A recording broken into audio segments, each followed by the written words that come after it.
Noble viewers, welcome to Animal World, our co-inhabitants. Today's show is the second and concluding part of our exciting journey to the state of New South Wales in southeastern Australia, where we talk again with passionate wildlife caregivers from the Northern Rivers branch of the New South Wales Wildlife Information, Rescue and Education Service, WIRES. WIRES is the largest wild animal rescue network in Australia. Founded in 1985, the group's mission is to rehabilitate and preserve Australian wildlife, while informing and inspiring others to do the same. In 2009 alone, WIRES rescued more than 75,000 animals, 3,000 of whom were members of threatened species found across this magnificent state.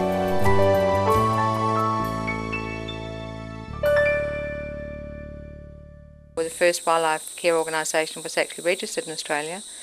So it's gained momentum over the years, and I think as we get stronger and stronger and more people actually realise that, gee, when I was a kid there used to be heaps of these animals around, now you don't virtually see them. We are having a huge impact on our wildlife in Australia, and I think it's up to each individual person living here to try and do something about it. And we all can. Even people that work full-time can be involved to some extent. You know, be that answering the phone at night, you know, answering letters if they're good at writing.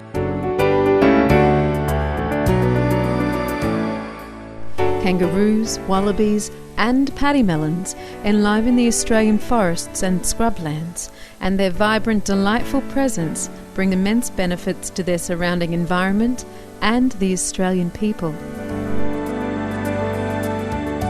As I've watched wallabies increase in our local area here too, our vegetation has actually changed, our grasses has changed, because they bring in the seed. There's certain things like truffles, for instance, that the little pademelons and certain other species will dig up that live amongst eucalypt roots.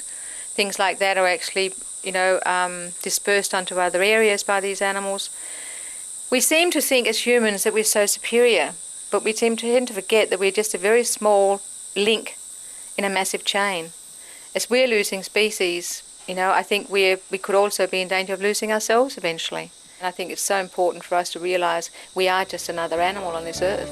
We don't have exclusive rights. Unfortunately, a common way that kangaroos, wallabies and other marsupials of the macropod family are injured in Australia is through road accidents. Sue Ulat, Kangaroos and Wallabies Coordinator for WIRES Northern Rivers, now shares what her group recommends the public do if they encounter an injured kangaroo or wallaby on the road. In a lot of cases, if a mother wallaby or kangaroo is injured, if she has a joey in the pouch, in the majority of cases the joey is actually unharmed. They're very, very protected in the pouch because of where it's located between the hips. So what we ask for people to do is, you know, if you do injure one, stop and check. Or if you see one lying on the road, stop and check, because if it is a female, she's more than likely got a joey in the pouch and it will be unharmed. You know, if we can get it fast enough, they have a really good chance of survival.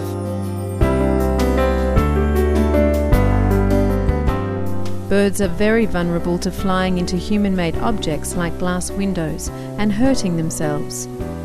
Approximately 80% of WIRES rescues involves birds, and Melanie Barsany, bird coordinator for WIRES Northern Rivers, will now give a tip about protecting our avian friends from this danger.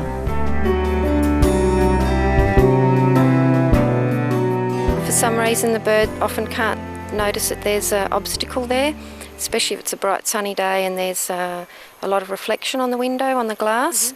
So the fast flying birds, like particularly the lorikeets, will fly straight into a window and knock themselves out, sometimes causing permanent damage, but sometimes recovering.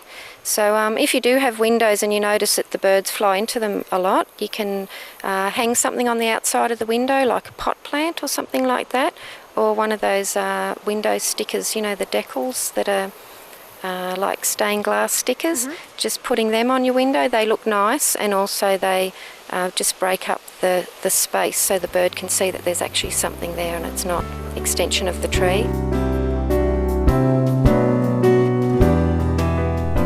Trees are invaluable and serve so many purposes on our planet.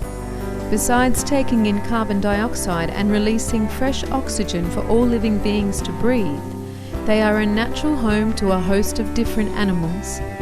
Whenever even one tree is felled, the surrounding environment is deeply affected. Even a big food tree like a native fig tree, once that's gone, that tree would have supported such a huge amount of animals and birds and wildlife with food and hollows for nests. They're like apartment blocks or apartment complexes because so many creatures depend on them and live in them. So we just have to be more aware of that and try to live, do as the least amount of damage as we can. Housing developments shouldn't go into sensitive areas. If we use a bit of foresight, we can actually avoid a lot of these problems.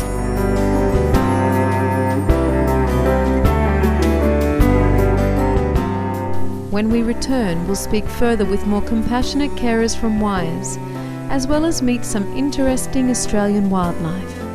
Please stay tuned to Supreme Master Television.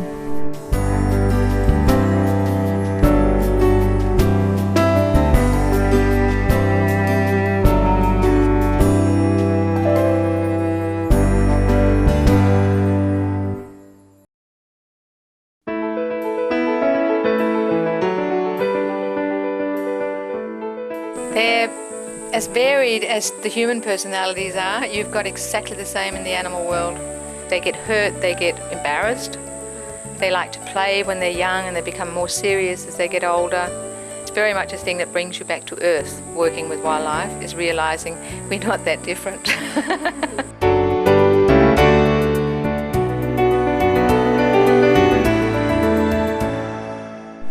Welcome back to today's Animal World, Our Co-Inhabitants, featuring the New South Wales Wildlife Information, Rescue and Education Service, or WIRES, the largest wildlife rescue organisation in Australia. Besides its bird and marsupial specialists, WIRES also trains carers to rehabilitate injured members of the reptile family. Let's now meet some of these fascinating animals, starting with the coastal carpet python, a large non-venomous snake found in Australia. This carpet snake's been in care for going on 3 months now. Had a injury from a whippersnipper, which had probably 10-15 centimetre gash penetrating into its body. So it's been to the vet a number of times and it's pretty much ready for release. This guy's eyes are turning a different colour. He's about to shed his skin within the next week or so. All that scar tissue will come off there, all the necrotic stuff will come off and he'll be right to go back home. And this guy he might be 15, 20 years old, so he'll be happy to go back home where he come from. The reason I like rehabbing all the snakes, once the rehabilitation's complete, you get that satisfaction of releasing the snake back to where it come from, and it can take months and months and months to get them to that stage, but it's just a passion to try and help the animal so it's not suffering and get it back healthy so it can go back to where it come from. It does take a long time, but the satisfaction is right at the end. It's an eastern long-necked turtle, to be precise. This one was, we think, hit by a car and has a crack through its bridge. So it's been in care for quite a while now and is very close to being released.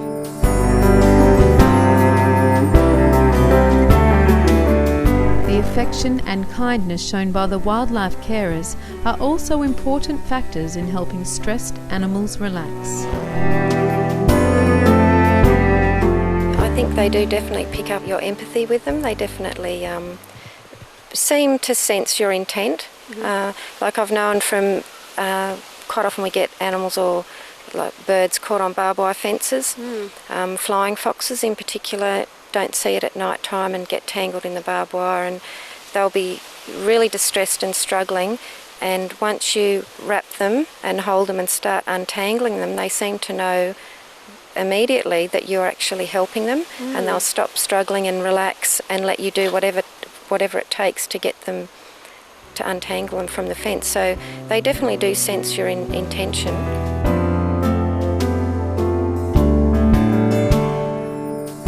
After receiving the tender, loving attention of wise carers, healthy animals are ready for release. Macropods such as wallabies and pademelons are let go into the wild with some companions to help them ease into their new lives. It's really important how we actually bring them up, because these animals have to be returned to the wild, and they have to be able to cope with the wild. They have to be able to find their own food. They have to learn how to interact with their own species, which we can't teach them. Only their own species can teach them that. So the way we bring them up is very young ones together with older ones that are almost ready for release, and they teach each other. They become a family group. And we usually release quite a few at the same time as a little family group, and in most cases they actually stick together for a while, to support each other emotionally as they're going back into the wild, because it must be a massive transition. Sometimes it has to be what we call a soft release situation, whereby they are support fed as they are being integrated back into the wild. For example, a possum, that's a common species of wildlife that we have here, mountain brushtails and ringtail possums. They are placed in outside aviary or support cage and fed without humans being involved, just putting the food in and disappearing from the scene. Then at a certain point the cage is open and the possum can come back and find the food that's been left for them, and at any time it decides that it can manage by itself, it takes itself off into the wild.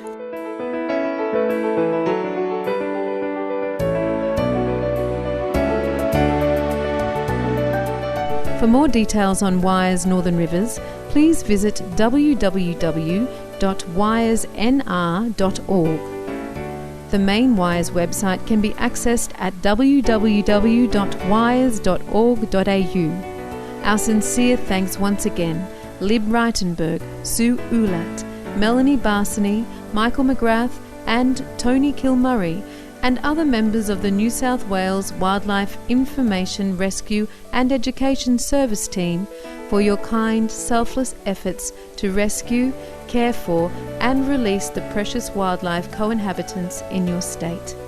May your wonderful work encourage more and more people to carefully consider how their actions affect nature and appreciate how much wild animals contribute to keeping the environment in balance. Gentle viewers, we enjoyed your company today on Animal World, Our Co-Inhabitants. Next up is enlightening entertainment after noteworthy news. May heaven forever bless all beings with love and protection.